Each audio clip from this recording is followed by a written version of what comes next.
ராகு கேது பெயர்ச்சியில கன்னி ராசிக்கு என்னென்ன பலன்கள் இந்த ஆண்டுல வந்து நடக்கும்னு எதிர்பார்க்கலாம்? இந்த ராகு கேது பெயர்ச்சியில் மிகப்பெரிய லாபத்தை அடையக்கூடிய ராசிகளில் கன்னி ராசி ஒன்று.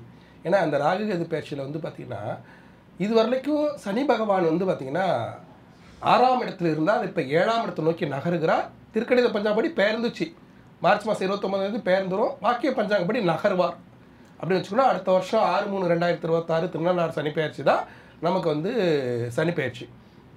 அப்போ கடன்கார சனி முடிவுக்கு வரக்கூடிய இந்த நேரத்தில் ராகு கேதுல வந்து பார்த்தீங்கன்னா கேது பகவான் 12ஆம் இடத்துல போய் மறையிறதும் ராகு பகவான் 6ஆம் இடத்துல வந்து உட்கார்றதும் மிகப்பெரிய வளர்ச்சியை கொடுக்கும்.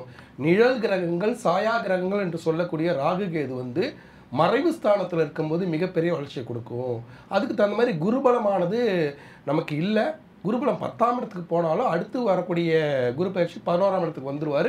இது எல்லாம் சேர்ந்து இந்த ராகு கேது பயிற்சியில் மிகப்பெரிய லாபம் கிடைக்கும். இந்த லாபத்தில் என்னென்னலாம் கிடைக்கும் அப்படின்னா இது வரைக்கும் உங்களுக்கு வந்து பார்த்திங்கன்னா சொத்து பிரச்சனை இருக்கலாம், அதே மாதிரி கடன் பிரச்சனை இருக்கலாம், கடனால் வம்பு வழக்குகள் வரலாம், கடன் வாங்கி அதன் மூலிமா ஒரு கேஸ் விழுந்திருக்கலாம், கடனுக்கு வட்டி கட்ட முடியாமல் இருக்கலாம். அது எல்லாமே ஒரு முடிவுக்கு வரும். இப்போ கடன் அடைக்க முடியும். ஒரு பக்கம் சனி பலம் வந்துருச்சு, ஒரு பக்கம் ராகு கேதுலையும் வந்து பார்த்தீங்கன்னா மறைவு ஸ்தானத்துக்கு போகிறாங்க. இது எல்லாம் சேர்ந்து மறைந்த பல பிரச்சனைகளை முடிவுக்கு கொண்டு வரக்கூடிய அற்புதமான ராகு கேது பயிற்சி இது. அதே மாதிரி வந்து பார்த்தீங்கன்னா ஒரு சிலருக்கு வந்து வீடு கட்டுறதுல சிக்கல் இருக்கும்.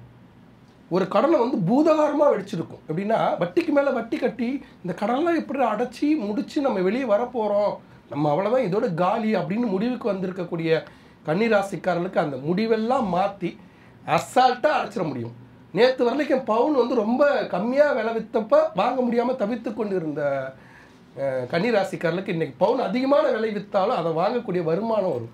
அதே மாதிரி கலைத்துறை சார்ந்தவர்களுக்கு அதுவும் கன்னிராசிக்காரர்கள் பொதுவாகவே காதல் திருமணம் செய்ய மாட்டார்கள். குடும்ப உறவோடு வாழக்கூடிய ராசி தான் கன்னிராசி. அப்போ குடும்பத்துக்கு தேவையான பொருட்களை வாங்கி கொடுக்க முடியாமல் இருப்பாங்க. இவங்களுக்கு நிறைய வாய்ப்புகள் மறுக்கப்பட்டிருக்கும். கலைத்துறை சார்ந்தவங்களாக இருந்தால் அவங்களுக்கு வாய்ப்புகள் மறுக்கப்பட்டிருக்கும்.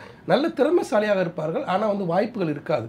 அப்போ அந்த வாய்ப்பு கிடைக்காம கஷ்டப்பட்டுட்டு இருப்பாங்க. இப்போ வாய்ப்பெல்லாம் கிடச்சி வருமானம் வந்து பிள்ளைகளுக்கு மனைவிக்கு இப்படிலாம் வந்து நிறையா அவங்க வந்து சம்பாரித்து செலவு பண்ணுவாங்க. அதே மாதிரி வந்து வீடு கட்டுறதுல வந்து நிறையா வீட்டை பராமரிப்பு செய்ய முடியாமல் கஷ்டப்படுவாங்க.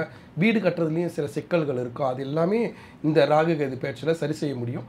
அதே மாதிரி கன்னிராசிக்காரர்கள் வந்து பார்த்தீங்கன்னா தொழில் செய்யக்கூட இருப்பார். பொதுவாக கன்னிராசிக்காரர்கள் சுய தொழில் செய்வதில் கன்னிராசிக்காரர்கள் சிறப்பாக இருப்பார்கள். ஒரு ஹோட்டல் நடத்துவாங்க, ஒரு பால் கடை வச்சுருப்பாங்க, இல்லைன்னா வந்து பார்த்திங்கன்னா ஒரு ஜவுளி கடை வச்சுருப்பாங்க. இப்படியா இருக்கும்.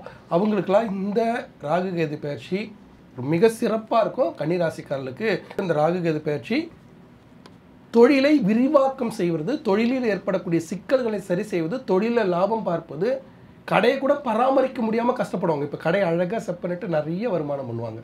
அதே மாதிரி வந்து ஒரு இடத்துல வந்து பார்த்திங்கன்னா கடையை மாற்றம் பண்ணணும்னு நினைப்பாங்க. இப்போ மாற்றம் செய்யலாம். இப்படி வளர்ச்சிக்கான பாதைக்கு செல்லக்கூடிய ஒரு அற்புதமான ராகு கேது பயிற்சி வந்து இந்த ராகு கேது பயிற்சி கன்னிராசிக்காரர்கள். கன்னிராசிக்காரர்கள் வந்து எந்தெந்த தெய்வங்களை வந்து இந்த ராகு கேது பயிற்சியில வந்து வழிபடலாம்?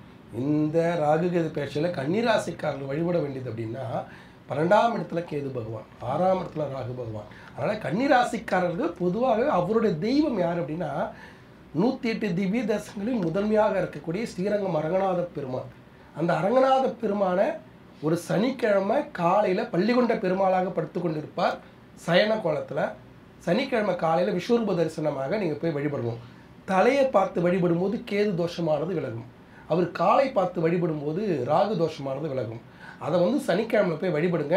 சனி பகவான் 6ஆம் இடத்துலேருந்து 7ஆம் இடத்து நோக்கி நகர்வது, ராகு பகவான் 6ஆம் இடத்தில் இருப்பது, கேது பகவான் வந்து பார்த்திங்கன்னா 12ஆம் இடத்தில் மறைவது, இது எல்லாம் சேர்ந்து மிகப்பெரிய லாபத்தை கொடுத்துரும். அப்போ இந்த ராகு கேது பயிற்சியில் ஒரு முறையேனும் ஸ்ரீரங்கம் அரங்கநாத பெருமானை சனிக்கிழமை வழிபடும் போது இந்த ராகு கேது தோஷமெல்லாம் விலகி மிகப்பெரிய லாபத்தை அள்ளி கொடுத்துருவார்.